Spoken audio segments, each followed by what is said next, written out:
It is Tuesday, November 12th, and the world has not fallen apart yet in the last week since the election. I mean, you let that sink in, folks. It's Tuesday, November 12th. It's been a week since the election, and the world has not, the country has not erupted into chaos and flames yet. And so, folks, welcome aboard IMTC. This is Minnesota Black Robe Regiment Podcast, MBRR Pod. I'm not excited. Not excited about being here tonight, and we're trying to keep things alight, if you will. See if it makes a difference. We'll see. Trying some lighting schemes.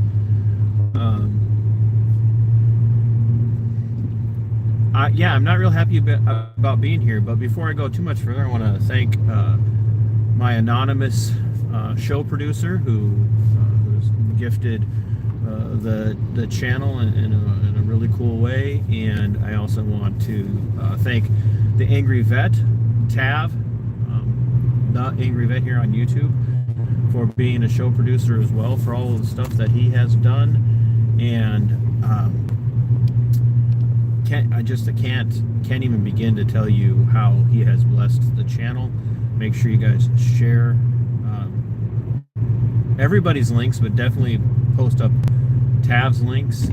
He's going through a lot of stuff right now in his own life. He was wrongfully arrested, detained, beat up in I think it was in South Carolina. It was at Rock Hill, South Carolina last week. Actually, while I might have been Thursday. Was it Thursday night?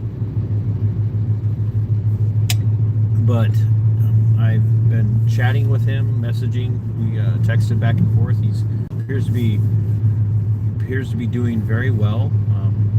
But yeah, he was not treated kindly by the local police department when he was out doing Pray for Our Local Vets outreach on his way back from SCAR's relief mission. And so yeah, make sure you head over and check out Tav. Make sure to also, but a big thanks to iMav, who is a channel supporter from Subscribestar. Very, very thankful for what he's done as well. And that is not to put any of you guys down and say that all of my channel members and subscribers aren't important, but that's one of the perks. I get to talk about show producers, and you guys are all incredibly important to me, especially my moderators. You guys, most of you kind of know what my expectations are. I don't mind trolls, but when they start getting into racial and ethnic stuff, then I start to have an issue with that. I think that I wasn't planning on doing the Veteran Nation show this week. I thought, we were off a week for the election last week, and then I thought we were going to be off for another week, but it sounds like Skipper's planning on doing the show tonight, and I know he reached out to Tav.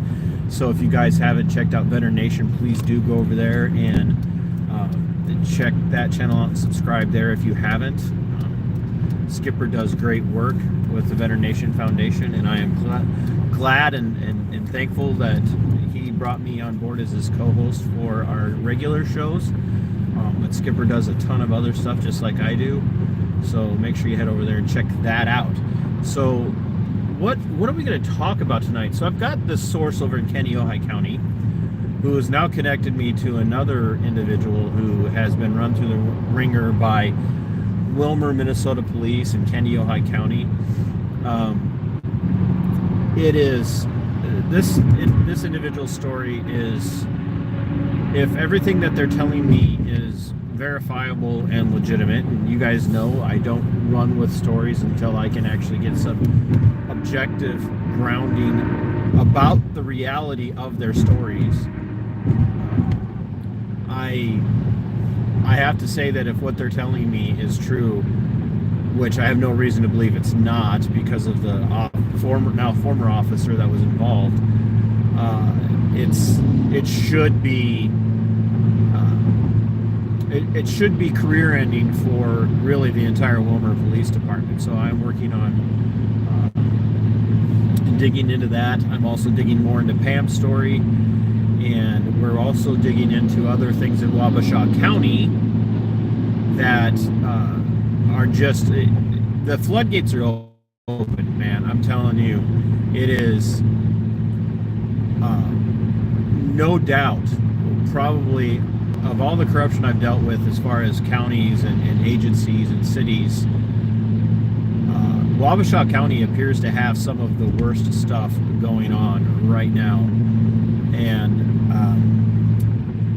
I don't know what to make of it. It's actually disheartening is what it is. So yeah.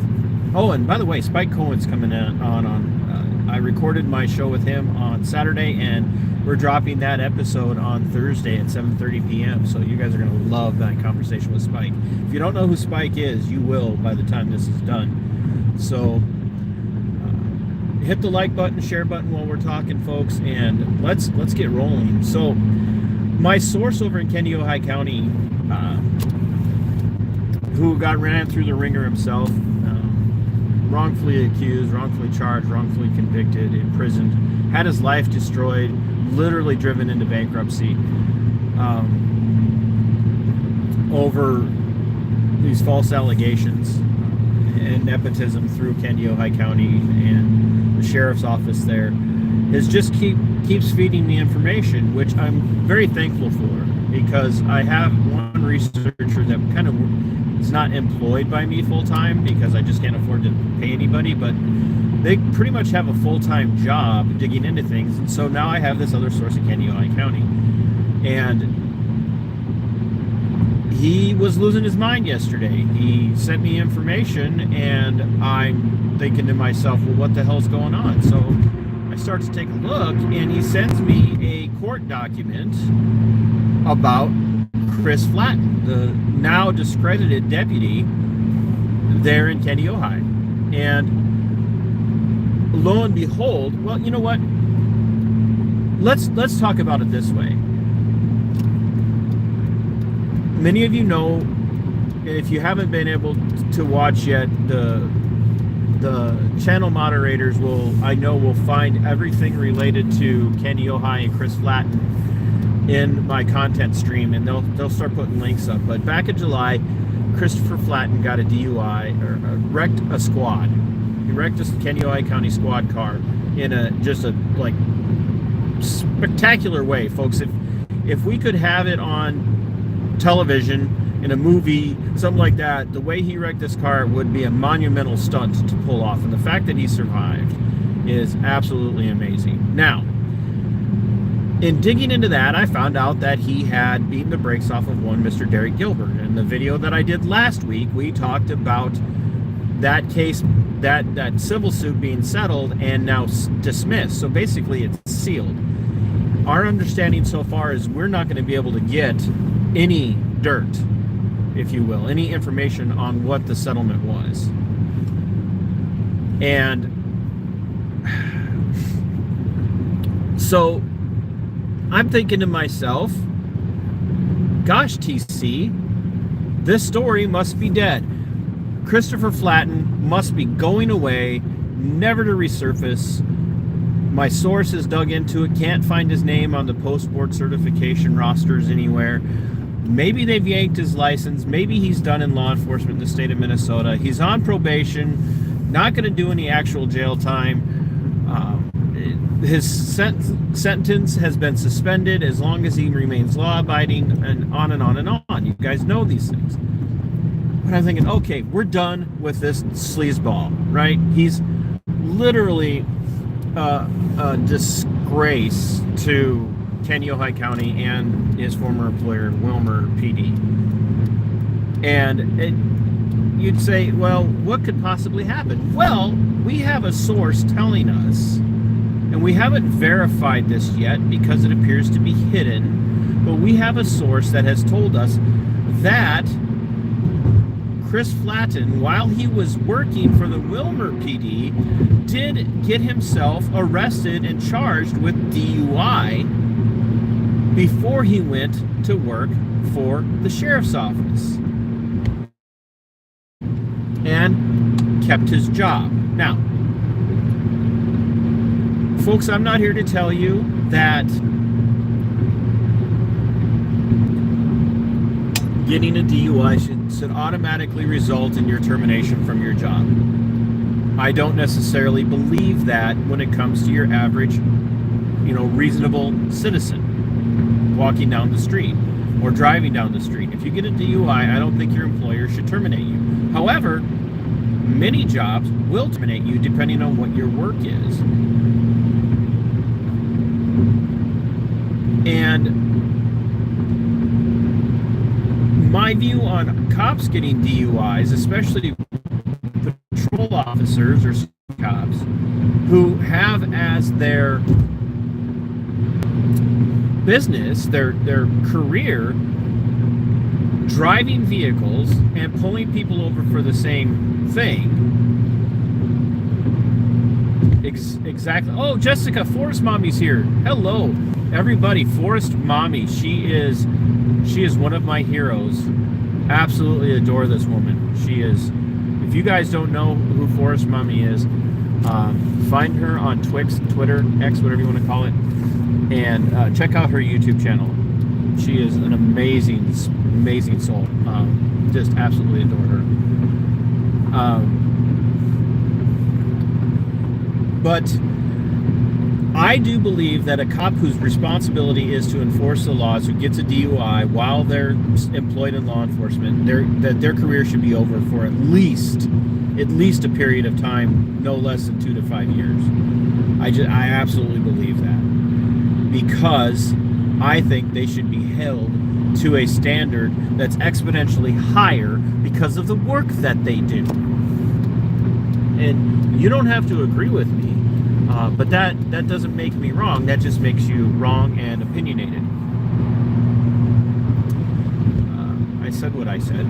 So we're having it reported to us that Christopher Flatton is indeed at least a two-time offender when it comes to DUIs. One off duty and one on duty. And the one on duty was incredibly destructive.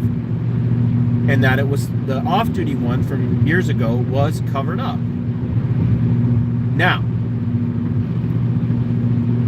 that's not the worst of what we have to report on Christopher Flatton right now. What we have to report on Christopher Flatton is even more egregious. Now, keep in mind that Christopher Flatton did, as his career for over 18 years, did absolutely have in his purview the responsibility of patrolling the streets and stopping people who get drunk and drive, or drive under the influence of narcotics or other medications or controlled substances. That was his responsibility. It very much was one of the aspects of the job that people consider to be laudable in the law enforcement career field. And I've said very often that driving drunk is actually, in my mind, attempted homicide. It is an attempted manslaughter. That that you are very, very likely to, no matter how inebriated you are, you're very likely to be involved in fatal accidents. And it shows depraved indifference when you do that. So when cops do indeed actually snag drunk drivers, it's going to be one of those times where I'm going to step back and go, you know what, good job, guys. Now, as we are seeing reported widely across the United States, many cops are now fabricating DUI arrests. They're lying on reports. They're lying and arresting and charging people for DUI who are clearly not inebriated. And these stories are starting to come out more and more. Check out Brian from Here's the Deal. He's got numerous stories on his channel explaining that exact scenario multiple times. And it's very concerning that a cop would, I mean, cops can lie to you. The courts have said cops are within the scope of their duty to lie to you about their evidence or their suspicions, or even what they claim to be proof that you've committed a crime. They're allowed to lie to you to try and coerce a confession from you, which is why never talk to cops, by the way, ever. You do not, under any circumstance, talk to cops unless you're actually asking questions or demanding information from them in some way. So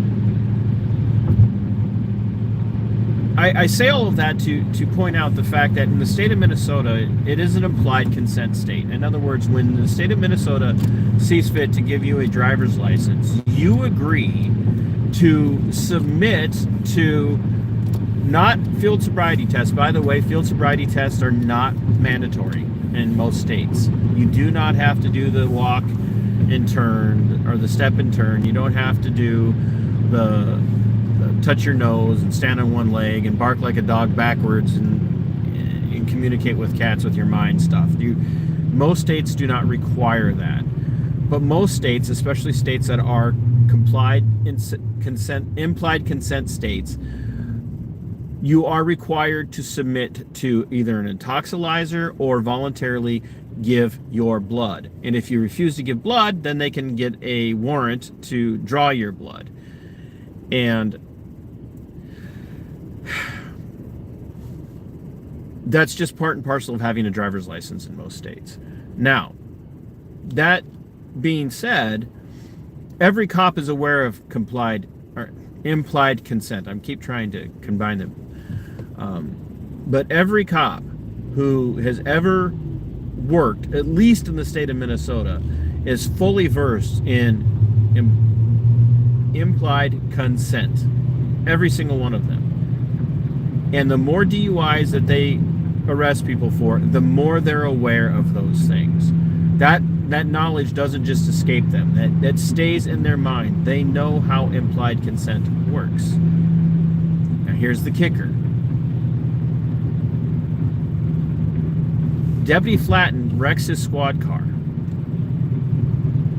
in an egregious way. Completely launches that car over a road into a ditch, rolls it numerous times, completely devastating. It has to be life flighted. But more information we got from inside sources are that the life flight was called to get him, and I indicated my suspicions last time we talked about this. You can go back and watch the last video where I actually said, I wonder if they did that to get him off the scene as soon as possible and as far away as fast as possible. Well, I wasn't completely wrong. We have an inside source that's reporting that life flight was called to basically put everybody on the spot, on the scene, to get him medical care in such a way, not only to get him off scene as fast as possible, but also to get everybody under HIPAA. Now, if you don't understand how HIPAA works, if you are an EMT, if you're a nurse, if you're a doctor, if you're a CNA, if you're a personal care physician or assistant of some sort, if you are a nurse practitioner, if you're a deputy or an officer that's providing medical care, you are under restrictions by HIPAA that you cannot release any medical information that you have about a person that has moved into the realm of being a patient. No matter what they're being charged with, no matter why you're dealing with them, you are not allowed to bring up any medical information. And in the case of Deputy Flatton, the fact that he was now going to be treated for a DUI related accident, you technically could be sued for telling people in public in your official capacity that he was drunk and that there was a smell of alcohol on scene. Because, and this is the argument, I'm not saying I agree with it, okay, but what their argument is that could not be ascertained without testing, and that since that testing had to be, what then had to subsequently be conducted in a hospital, that's protected by HIPAA, which restricts that information being released to anybody at all. Media, curious public, whatnot. So, Deputy Flatton, Chris Flatton of the Kennesaw County Sheriff's Office, has now filed a lawsuit demanding that all the charges be dropped. Now, remember, he's already taken a plea deal, folks, or he's already agreed to plead guilty to the DUI.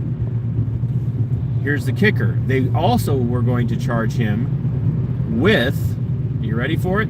As you know from the last video, they were going to charge him with failure to submit or refusal to submit to testing under implied consent, which is an aggravating charge. It actually elevates the charge from a simple misdemeanor to potentially a gross misdemeanor in Minnesota, if I remember correctly, so don't quote me on that one. But it is an aggravating charge. It's a more severe charge carrying a stiffer penalty. One of the arguments, and I'm going to be screenshotting the court document.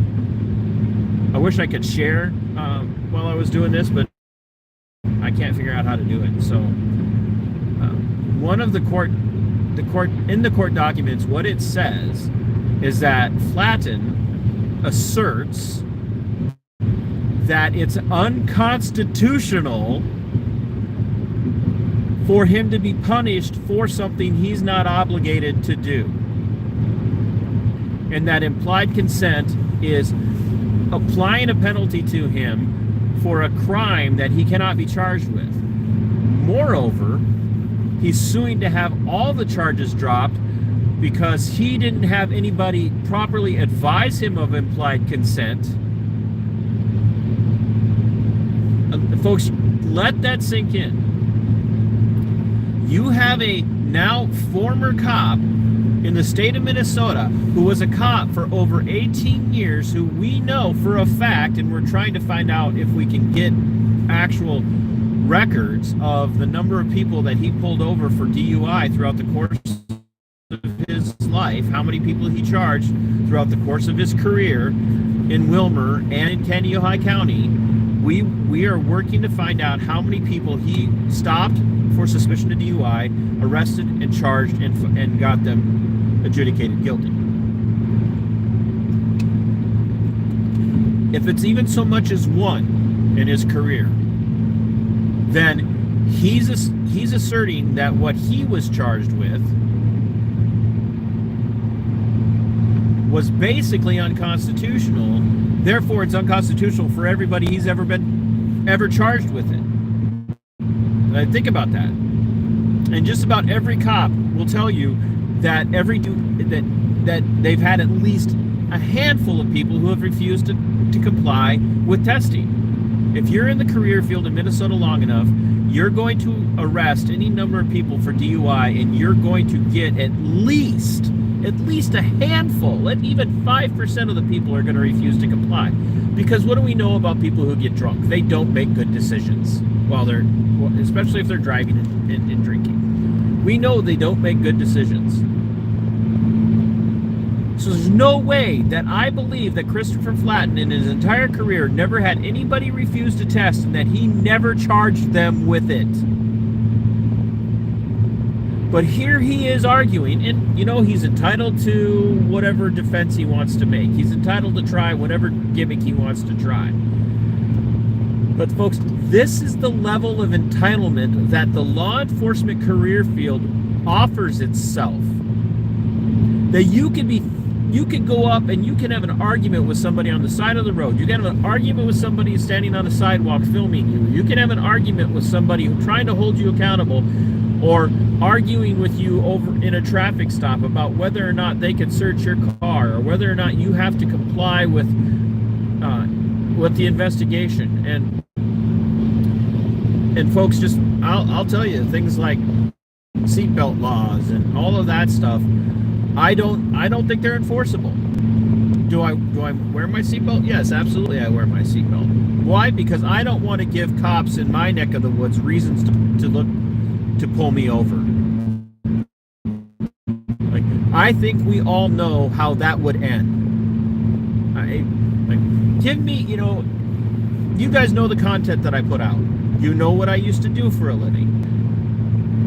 Give me some thoughts in the chat about what you think would happen to me if they were given the opportunity to pull me over. Just give me some thoughts of what you think my opportunities of walking free would actually be if they realized who I was.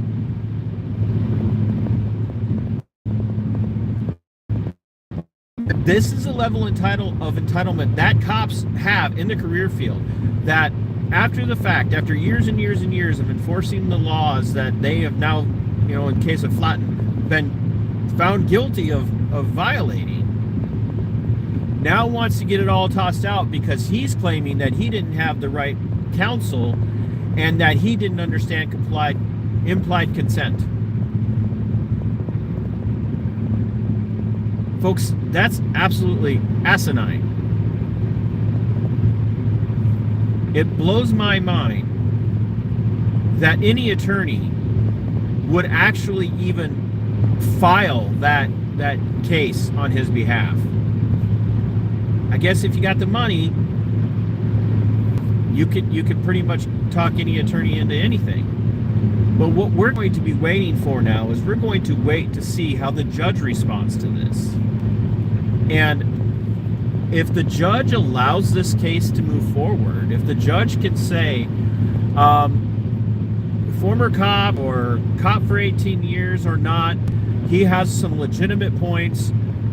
I feel like there is a constitutional ground to be made for not being able to force a person to give a breath test, not being able to force a person to give up, blood for a blood test. And keep in mind, that's one of the things that he did. Not only did he refuse to comply with the test in general, but when the state patrol officer who filed or sought the warrant got another state patrol officer to present the warrant to Flatten in the hospital, Flatten refused to comply.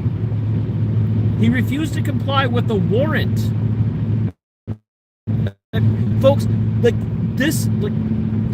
I've got 2 videos out in the last where I'm showing the results of an unlawful warrantless entry in. Sorry about that, folks. I did those 2 videos showing that the local police department in Plainview, Minnesota, along with Child Protective Services, entered a home clearly on the assumption that they were there to conduct a criminal investigation, both for Child Protective Services and for the police department, because the chief of police stated as such. And he also went ahead and charged, and then had his charges dismissed by the county attorney, Matt Stinson, which blows my mind, by the way. I don't even know how that happened. But he admits they were there to conduct a criminal investigation, yet they had no warrant to enter the house, and they were never given permission to enter the home on top of that. Ever. Not once were they ever told they could come in. They just pushed their way in.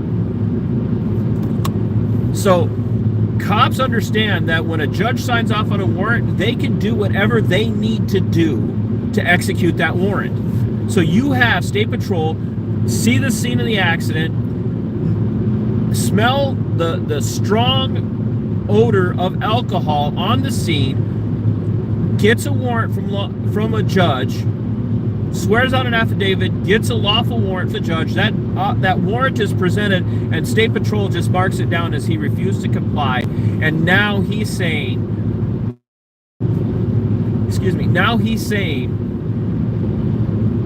that not only does it not matter he didn't comply with a lawful warrant, but he's also saying that he didn't have the right counsel and that he doesn't understand implied consent, that he doesn't have a grasp at all of what all of that meant.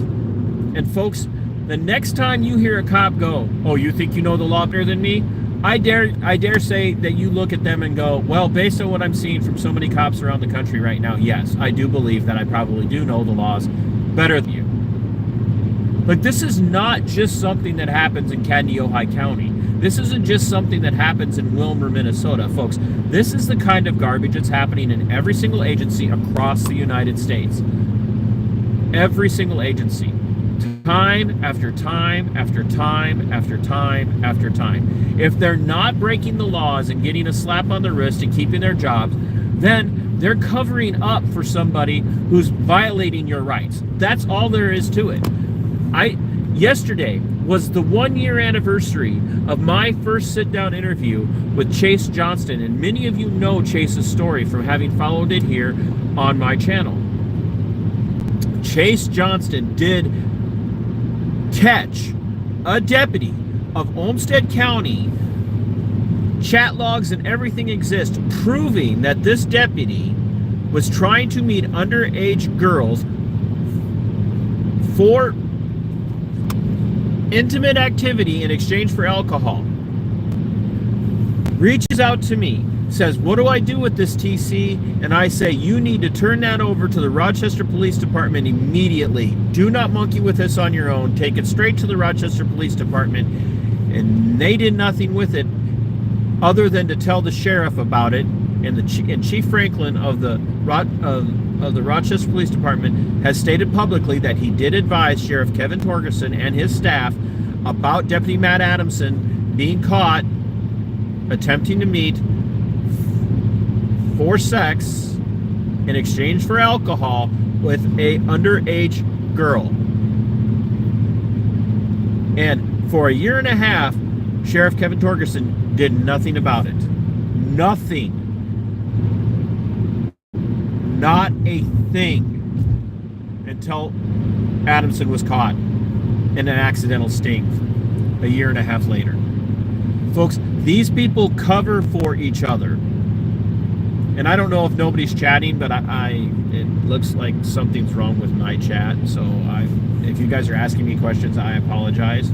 If somebody sent a super chat, I'm not seeing any of it. So please forgive me for not seeing anything. This is happening, and it's not just in Minnesota. This is happening in your neck of the woods. We have Forest Mommy, who was here. I don't know if Jessica's still here, but she lives exists in the world of Arvada, Colorado, where several years ago a madman decided he was going to go out cop hunting and was armed to the teeth with pew-pews galore and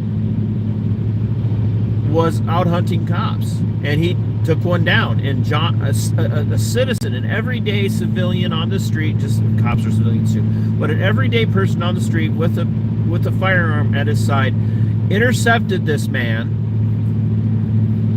and neutralized the threat, only to then in turn be deleted by law enforcement with no warning.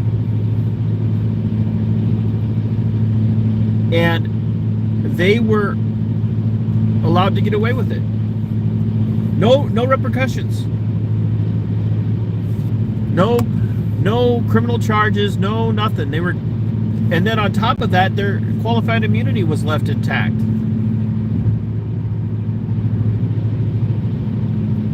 They justified the deletion of John Hurley, who rescued other citizens and cops from a madman with a pew-pew, with his own pew-pew, only to be destroyed by cops with pew-pews. And the argument is they had no idea that he wasn't a threat. So folks, this stuff is happening everywhere. It's happening, I guarantee you it's happening in your jurisdiction. Wherever you live, it's happening in your community. And it's not just small town nepotism and good old boys, watching out for good old boys. It's happening everywhere. They cover for each other. They protect one another. And none of this is going to change until we all start talking about this on a regular basis. None of this is going to change until we all start pointing out just how egregious this behavior is and just how tragically it is impacting our communities. It's got to end. I have no illusions. I have no hallucination at all in my mind that I'm the person that's going to change any of this. Like, I know that my tiny little channel, and I'm thankful for every one of you that has subscribed to my content. You know that. But I am not hallucinating that I'm somehow going to be the massive channel that springs up and changes all of this. Like, I know that I'm not going to be the person that changes any of this. I know it's going to be you guys. It's you guys who are going to do this. It's you guys who are going to affect change. And that's why I respect so many of you so cotton picking much.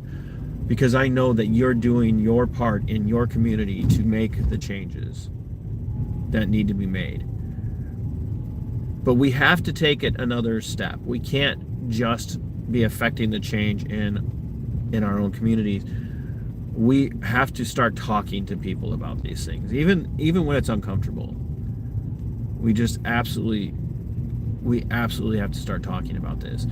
We have to be looking for stories like this. And then if you guys don't want to talk about it on your channel, if you want to share stories with me, if you want to share stories with, Cliff and Nikki, and send them to Here's the Deal and Lackluster, whatever the case might be, like, then do that.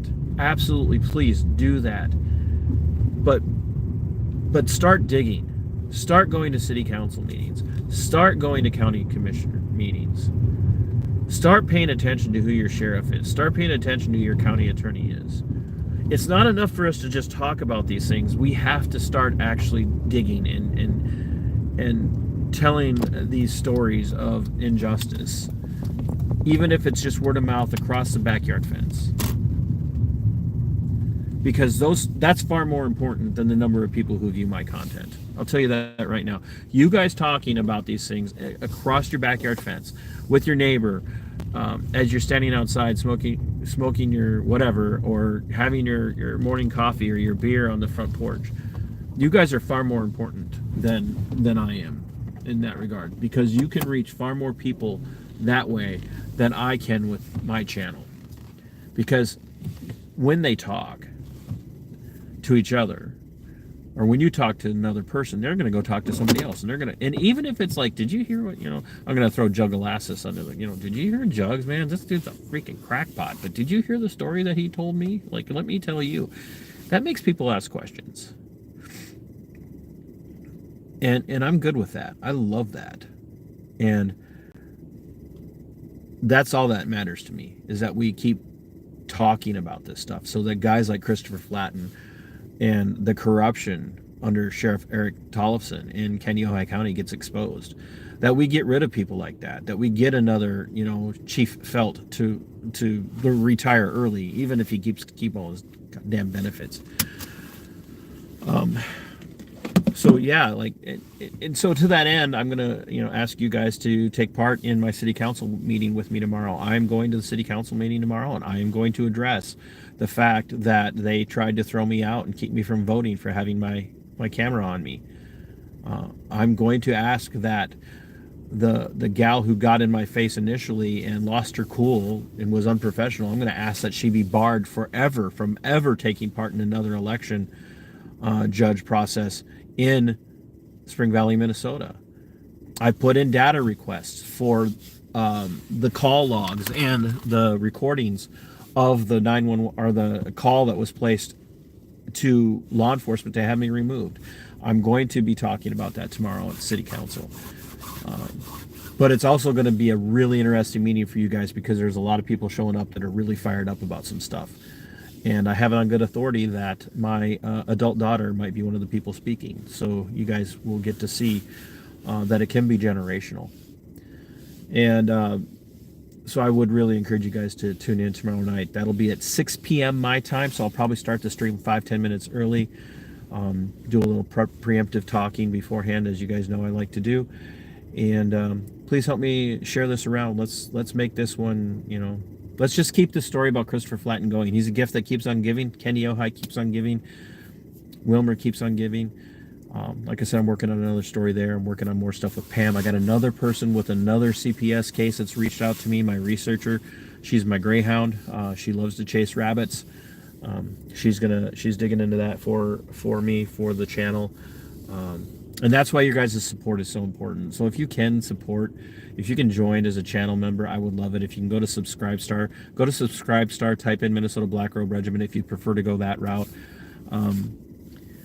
I'm thinking about setting up Buy Me a Coffee.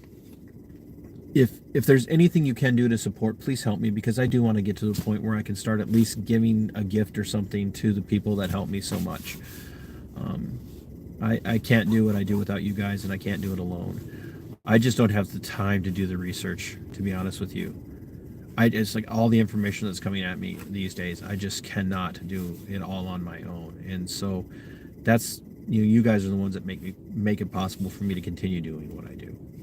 And I cannot thank you guys enough for the support. So I'm going to end this and go check on my illegal freedom flock and hit the shower and make some dinner. And I look forward to seeing you guys for the next piece of breaking news that comes my way. I can't thank my source in Kenneohai County enough for this. So until next time, my friends, thank you so much for your support. Fight for your freedom, it is yours. Fight for your liberty, it belongs to you. And Sic Semper, Tyrannus.